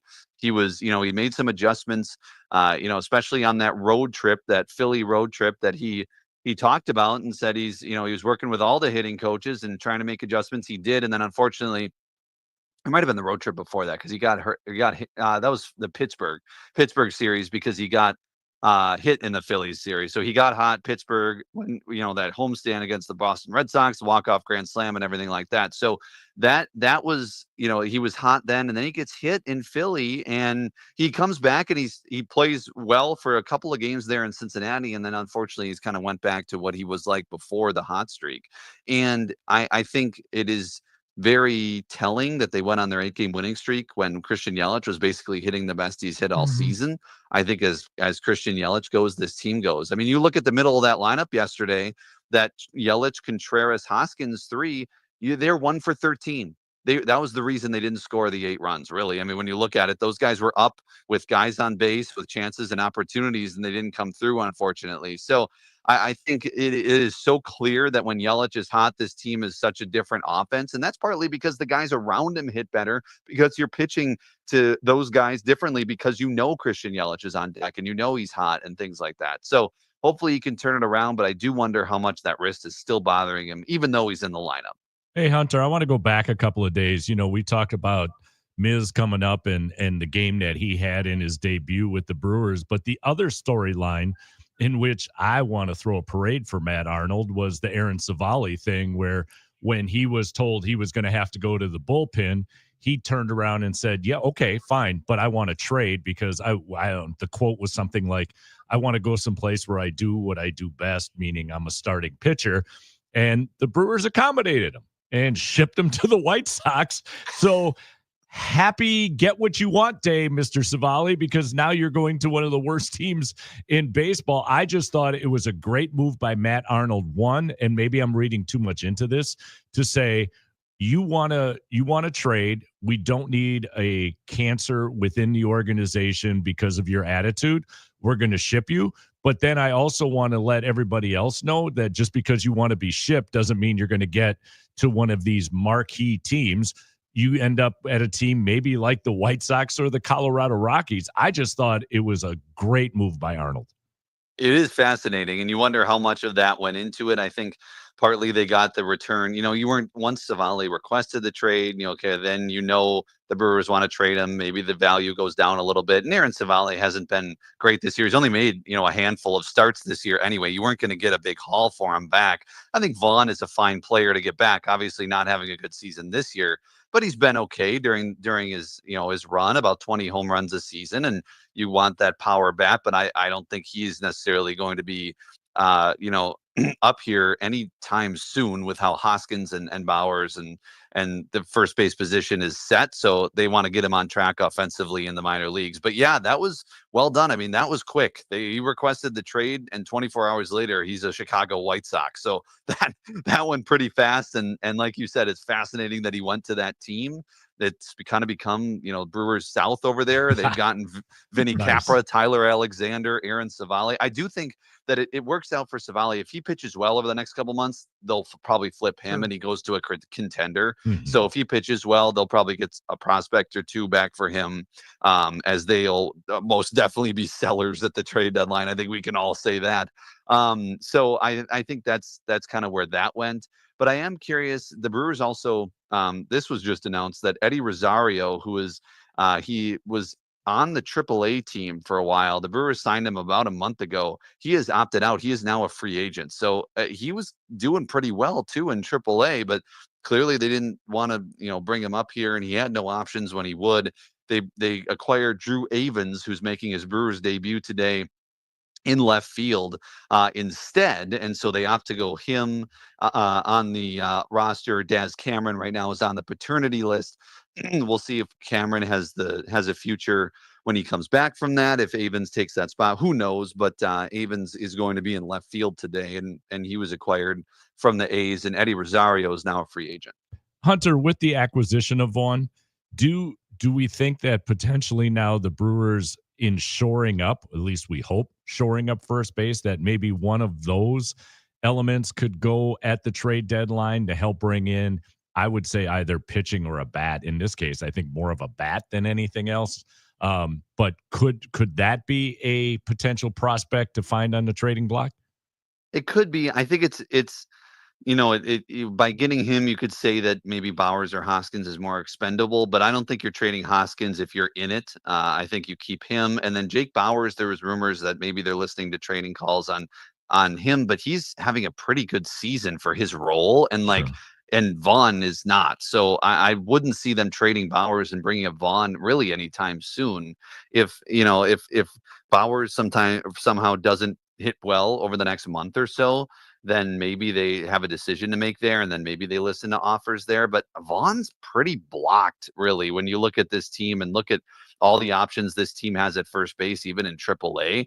So I think it's more just, okay, can you catch lightning in a bottle? And maybe eventually Vaughn does come up, and especially if there's an injury, right? Maybe you have a little more depth there at first base. If you don't think your minor league options are, good enough to come up to the majors right now, you provide yourself some stability if a Bowers goes down, if a Hoskins goes down. And Vaughn can play some outfield as well, but we'll see where that goes, especially with Avens now and Cameron's been your bench. But look, it boosts your bench a little bit if you want to bring him up. But I think Hoskins and Bowers have done all right as far as offensively goes, and defensively they've been fine. So I don't think this is going to be a situation necessarily where you see Vaughn a lot. I think it's more so if injury, then yes, or if they feel like they can get a some, significant trade, then yes. So my question is going to go back a little bit to the conversation regarding Yelich, and I want to look at it more from the idea of veterans. Earlier in the season, Pat Murphy was effectively, kind of reestablishing what the standards were for the team, and he was doing that through comments and through benchings and things like that. How does he handle it with the underperforming veterans? I mean, what are his options to kind of work with these guys to get them back on track? Because you can have conversations, you can have strategies that you work with guys that are rookies 2-3 years in the league, but you can't really do that with a guy like Yelich. What does he do in this case? Yeah, it's a good question. I think it's more kind of just letting a guy, kind of figure it out. Yelich has told us that he's been working, hard with the hitting coaches and trying different strategies, adjustments, and just trying to get back on track. That was before he got hot. We haven't talked to him as of late throughout this, wrist soreness that he's had since getting hit.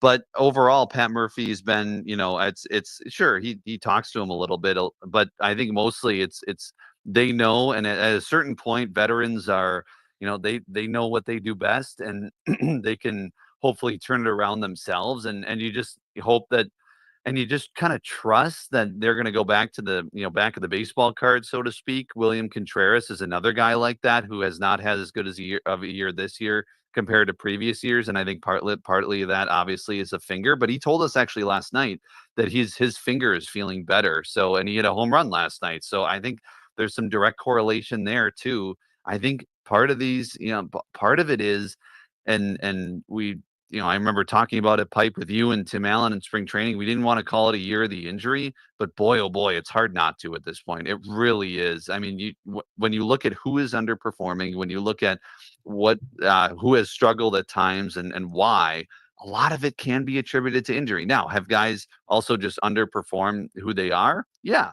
I think Yelich did, especially those first month and a half. I think that was just underperforming. There was no health thing there as far as we know it.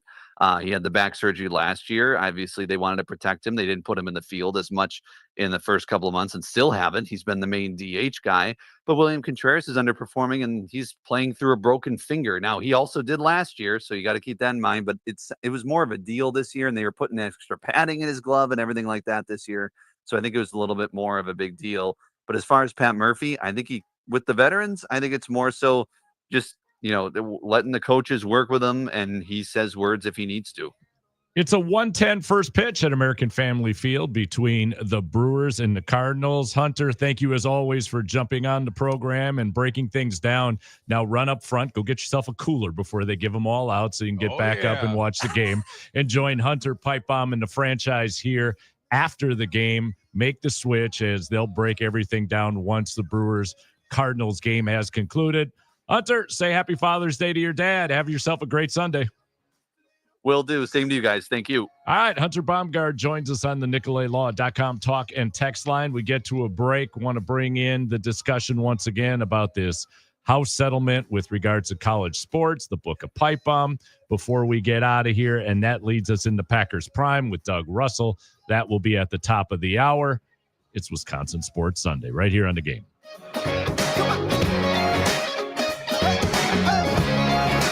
This week on Packers Prime, an instant classic. Tucker Kraft wide open, left sideline, 40, 30, 25, 20, all the way to the end zone for the touchdown. Packers Prime, Sunday at noon on your home for Packers football, 97.3 The Game. Our iHeartRadio Music Festival, presented by Capital One, is coming back to Las Vegas. September 19th and 20th, streaming live only on Hulu. And you can be there for a weekend full of superstar performances, never-before-seen collaborations, and once-in-a-lifetime artist moments you'll have to see to believe. Tickets are on sale now at AXS.com. Get your tickets today at AXS.com. And we'll see you at our 2025 iHeartRadio Music Festival. Presented by Capital One. One of life's greatest mysteries has finally been solved. Who let the dogs out? Spruce. It's Spruce, the new hardworking, worry-free weed and grass killer that's safe for use around people and pets. When used as directed, spray the leaves for visible results in just 1 hour and dead weeds in just 1 day. You spray, They play. Weeds die by the next day. Find Spruce wherever weed killers are sold. Thy ticket, Lady Jennifer of Coolidge. Well, many thanks, good sir. Hereeth my Discover card. They accept Discover at Renaissance fairs? Yeah, they do here. Discover is accepted at the places I love to shop. Getteth with the times. With the times? You're playing the lute. Yeah, and it sounds pretty good, right? Discover is accepted at 99% of places that take credit cards nationwide. Based on the February 2024 Nielsen report.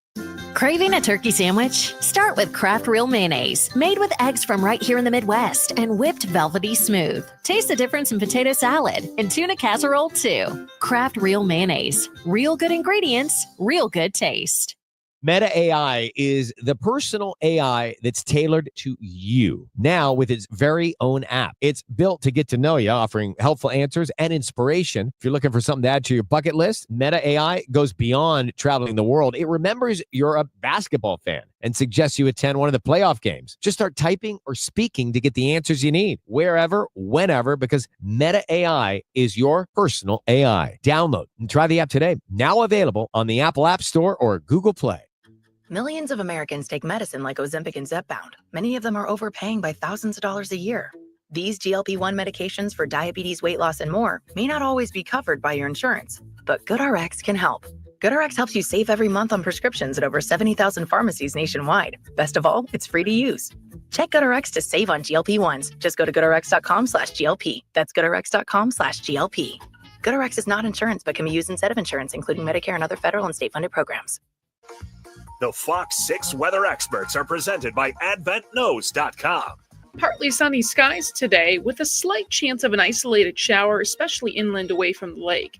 Temperatures will be near 80 degrees inland to 70 near the lake with an east wind about 5 to 10 miles an hour. I'm Fox 6 meteorologist Lisa Michaels. This report is sponsored by Rapid Radios. Rapid Radios are instant push-to-talk walkie-talkies offering national LTE coverage and no subscription ever. A great alternative to a mobile phone for your kids. For a limited time, go to rapidradios.com and you'll get 60% off. Free UPS shipping. Add code radio and get an extra 5% off. I was all set not to jib but to jump. Spin broke it up and asked not to break. Said they don't understand the way you. Your thing. Ow. Do what you want to do. I can't tell you how to catch a groove. Welcome back in on a Wisconsin Sports Sunday. Once again, happy Father's Day to everyone. Coming up at the top of the hour is Packers Prime with Doug Russell, as he'll take you in the Wayback Machine and pull out another classic Packer game for your enjoyment, hopefully while you're on the golf course. Because again, like we said in the beginning, Professor, it's going to be slow today. Relax, enjoy. You're on the golf course. And if you're behind someone who's got little ones who are taking a few swings, be patient, relax, call the beverage cart. Heaven knows some of those guys on the U.S. Open today are wishing there was a beverage cart flowing there so they could ease the anxiety a little Take bit. that John Daly really quick. It's a heck of a warm-up, I'll tell you that. I want to go back to the house settlement for a minute because you and I, Dan, talked about this last week on this fine program. And the thing that I found intriguing as the week went on, and it especially relates to Brian Seeley. Now, Seeley is going to be the guy in charge of enforcing all of these new rules and regulations. I don't even want to get into the litigation that has now reared its ugly head that will be in the forefront as far as headlines go in the not too distant future. But I just want to focus on the Brian Seeley and his organization as far as the ability to put some teeth into these rules. And the one thing I constantly heard is the fact that he doesn't have any subpoena power. And then when they don't have subpoena power, much like the NCAA, there are a lot of things that can go on where you can say, I'll play Seeley, you play whatever coach. And I say, Coach Underberg, I'm going to need you in my office Monday at 8:00 to answer some questions. And you look at me and go, Oh, hell, well, I'm busy.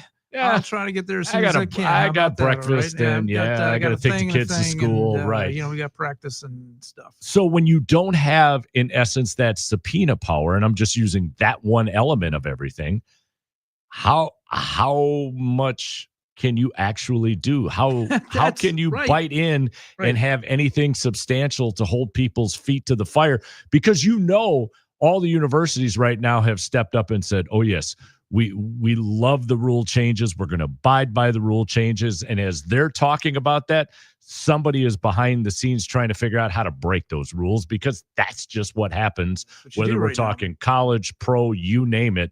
I just wonder, after going through this whole thing, thinking that somehow the House settlement was going to be all that is all, it's going to create even more mess than maybe what we had prior. Yeah, and the clarity is starting to set in about what this is and what it is not. You know, it's step one of another long, arduous process of trying to fix college football, and you may not fix it in a way that we recognize it in the future. The whole idea behind what the college commission is just this idea that these programs, these colleges and universities are willing to cede a particular right to be a member of the College Football Commission. But again, going back to what we even discussed last week was the idea, but can you do that? Mm-hmm. Can you cede a right, that's protected by state law, and where does that begin and end? And there are programs out there right now, University of Tennessee being one of them, saying, well, we're going to work with our legislature just to make sure that, you can't do this. And so there's going to be this back and forth, but that was one of my biggest concerns about what this commission is what kind of power will they actually have? We were talking about the sanctions against Wisconsin earlier in the show. Yeah. A year later. Right. Okay. Yes. It was 365 days before they came to a conclusion. And now this toothpaste is out of the tube where players are getting paid, and you can pay up to $20.5 million and all these things. It's all you have. It's still the wild, wild west. You just put up some guardrails, or, everything from the Mississippi River to California. Mm-hmm. And then still anything goes. And so all right, I'm just going to sit back and enjoy. And the whole idea, pipe bomb, of rule enforcement, and the three of us have talked about it when we do the college sports show, is the fact that what ends up happening is you have 8th graders right now who just finished up their calendar year, getting ready to go into high school, who will have to pay the penalty when they go off to college, because it always takes so long for, whether it's the NCAA, I'm not sure if this college commission will be any different, for them to enforce and bring in the penalties for said infraction, that those who committed the infraction, even like with the Badgers, many of those who got the heaviest of penalties in that level 2 infraction aren't even with the program anymore. It just takes too long. Yeah, and what they really should have done is, when you sit there and you've got an organization that's been so terrible, like the NCAA has been for so long, and your rule book is as thick as all the encyclopedias known to man, just throw it in the garbage and start over. Have a council, a common sense rules council, and just start from scratch. You're not, because nothing's going to change. And then, you have one incompetent organization in the NCAA waiting on a ruling from another incompetent organization in Congress. And oh my God, at the end of the day, whatever they put out solves nothing. And we're right back at square one. It's ridiculous. It is. It is absolutely ridiculous. And again, I just think, Dan, it's going to be a storyline that we get throughout the year, that we're never going to have to walk in at any point and go, geez, what are we going to talk about today? Because this new ruling is going to provide enough material for many, many years to come. It's going to be finger pointing central is what it's going to be. They did this, they did, we should get to do this. And I look at it like, for all the grief we give the NCAA could still elicit some level of penalty, sure, albeit not efficiently. Yeah. Right. But they could do it. So let's just say purely hypothetically, that a team like Georgia breaks a rule. what can you do at this point? What are you going to do? Kick them out? Yeah. You've really got no power to really do much of anything. That's why I think the CFC is just going to be this idea of it has to evolve, and it's going to have to evolve quickly, and it's going to be something beyond the NCAA. Well, here's the crazy thing as we get ready to go to break is that, they're supposed to limit this thing to $20.5 million. And I remember it was Texas Tech or Texas A&M. One of those schools is already like, oh, we've got a $55 million war chest that we're planning on using. And it was almost within days after the House settlement, them saying, oh, challenge accepted. Yeah. Because this is what we raised. This is what we're going to do. So come get us and let's see what happens from there. So again, it'll be very, very interesting as we make our way towards the college football season. Let's take our last break of the day. And when we come back, it's the Puka Pipe Bomb on a Father's Day.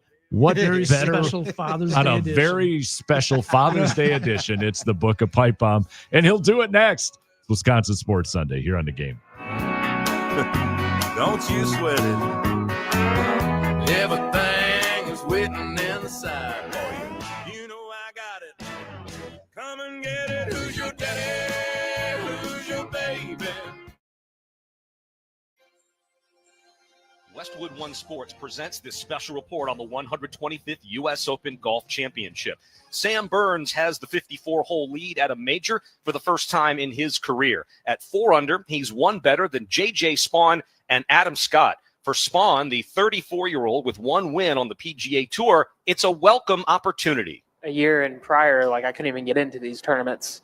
So to see myself here qualifying off world ranking just based off how I've been playing all year was a nice treat. But then to, kind of back up how I've been doing all year and be in contention is fun.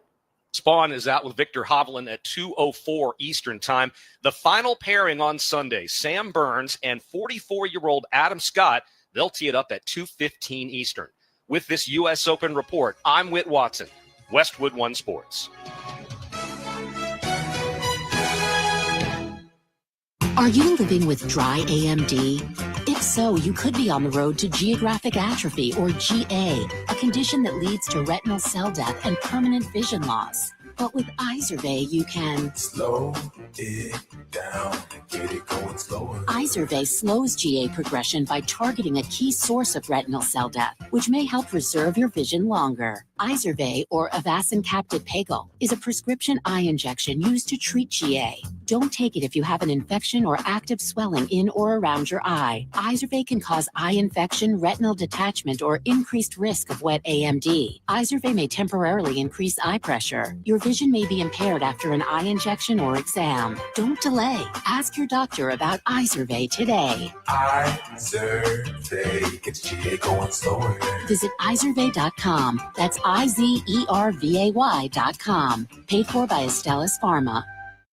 NBC Nightly News. Legacy isn't handed down. For NBC News, I'm Tom Brokaw. We'll hope to see you back here. I'm Lester Holt. It's carried forward. Tom Yamas is there for us. Firefighters are still working around the clock. As the world changes, we look for what endures. We are coming on the air with breaking news right now. We look for a constant. And from one era to the next, trust is the anchor. For NBC Nightly News, I'm Tom Yamas. A new chapter begins. NBC Nightly News with Tom Yamas. Evenings on NBC. Thy ticket, Lady Jennifer of Coolidge. Well, many thanks, good sir. Hereeth my Discover card. They accept Discover at Renaissance fairs? Yeah, they do here. Discover is accepted at the places that I love to shop. Getteth with the times. With the times? You're playing the lute. Yeah, and it sounds pretty good, right? Discover is accepted at 99% of places that take credit cards nationwide. Based on the February 2024 Nielsen report. One of life's greatest mysteries has finally been solved. Who let the dogs out? Spruce. It's Spruce, the new hardworking, worry-free weed and grass killer that's safe for use around people and pets. When used as directed, spray the leaves for visible results in just 1 hour and dead weeds in just 1 day. You spray, they play. Weeds die by the next day. Find Spruce wherever weed killers are sold. Craving a turkey sandwich? Start with Kraft Real Mayonnaise, made with eggs from right here in the Midwest and whipped velvety smooth. Taste the difference in potato salad and tuna casserole too. Kraft Real Mayonnaise. Real good ingredients, real good taste. All right, team, listen up. Merle the Squirrel's here to tell you why Capital's duck cleaning is a game changer. What did he say? He said, if you haven't cleaned your ducks in 5 years, you're breathing in all kinds of junk. And unlike those companies who use glorified shop vacs, we use high-powered trucks to clean your ducks the right way. Yeah, makes sense. Cleaner ducks, cleaner air, healthier home. Exactly. Schedule your duck cleaning today and save $200. That's right, save $200. Call CapitalCares.com. Investing in the stock market certainly has its ups and downs. Perhaps it's time to redeploy some of your investment assets. One asset class you may not be aware of is mass tort legal cases. For example, we're talking about Roundup and mesothelioma, where smart money has been investing in mass torts for a few decades with continued profits. We are Paragon Analytics AI. We use advanced data mining and AI techniques to find valid mass tort legal cases. We're looking for accredited investors to invest as little as $25,000 with a guaranteed fixed return to our investors. Call 888-WITH-PARAGON today to find out more. There's no cost, no obligation. If you can invest $25,000 or more, join the smart money and get with Paragon at 888-WITH-PARAGON. That's 888-WITH-PARAGON. Again, 888-948-4727. Investment involves risk. Consult with your financial professional before investing. Craftsman Days are here at Lowe's with big savings on the tools you need. Save $100 on the Craftsman V20 6-tool Power Tool Combo Kit, now at $199. No matter what the project is, Craftsman's high-quality, high-performance products empower you to build on. Stop by your nearest Lowe's store and check out the full line of Craftsman tools today. Valid through 6/18 while supplies last. Selection varies by location. Now at Verizon, we have some big news for your peace of mind. For all our customers, existing and new, we're locking in low prices for 3 years guaranteed on My Plan and My Home.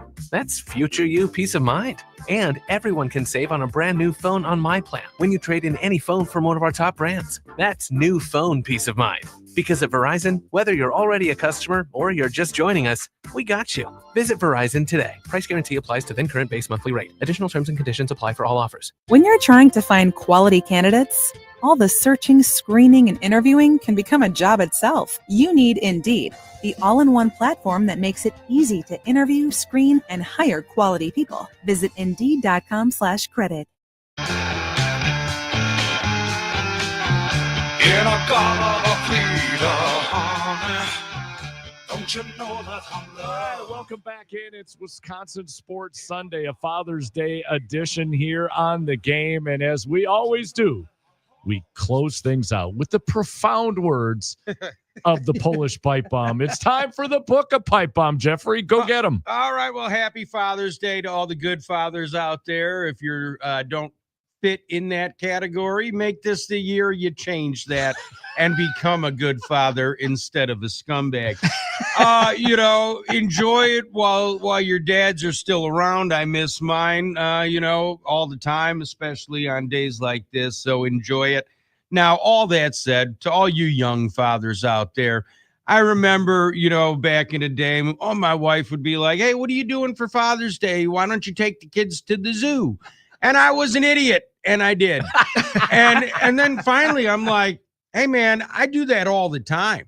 This is my freaking day. What do I want to do today? I want to lay on a couch, take a couple naps. I want to live like a cat for a day, just flip on the channels, watch the U.S. Open, watch some baseball, fall asleep if I want to, eat all the crappy food, make crumbs on the floor and not have to vacuum them up. That's what it's supposed to be. It was funny, I had a graduation party for my daughter at the house yesterday. My sister came over. She goes, hey, what are you doing tomorrow? So I'll be at work all day. Oh, okay. Well, you know what your kids got you for Father's Day?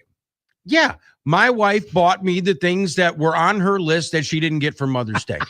So last night, everybody leaves. Oh, hey, Daddy, here you go. Happy Father's Day. I got a freaking salad spinner. So you want to sit there and call this Father's Day? Who you crapping?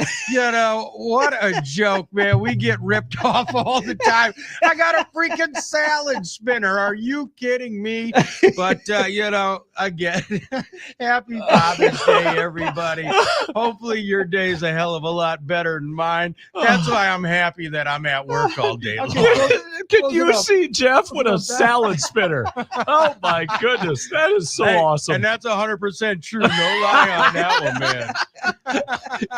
You have to forewarn us you're going to do that and then go, okay, guys, you're back on the air. And I got this vision of Jeff with a salad spinner sitting in his kitchen preparing dinner. Yeah. Oh, wow. This is great. This is glorious. Oh, greatest salad spinner ever.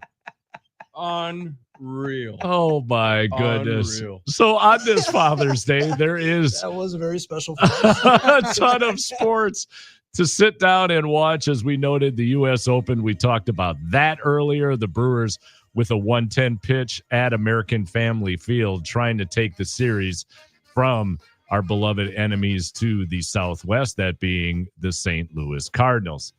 Music in the background. Time for us to get out of here.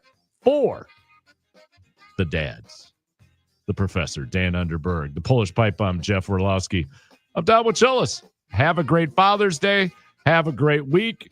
Shout out to Ron out in the Cooley region as we exit stage left. We'll see you in 6 and 22.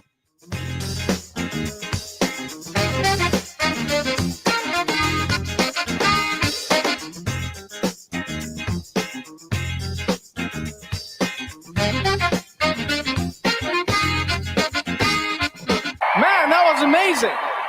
Even if you don't have a girlfriend, they just stole her from you. Meta AI is the personal AI that's tailored to you. Now with its very own app. It's built to get to know you, offering helpful answers and inspiration. If you're looking for something to add to your bucket list, Meta AI goes beyond traveling the world. It remembers you're a basketball fan and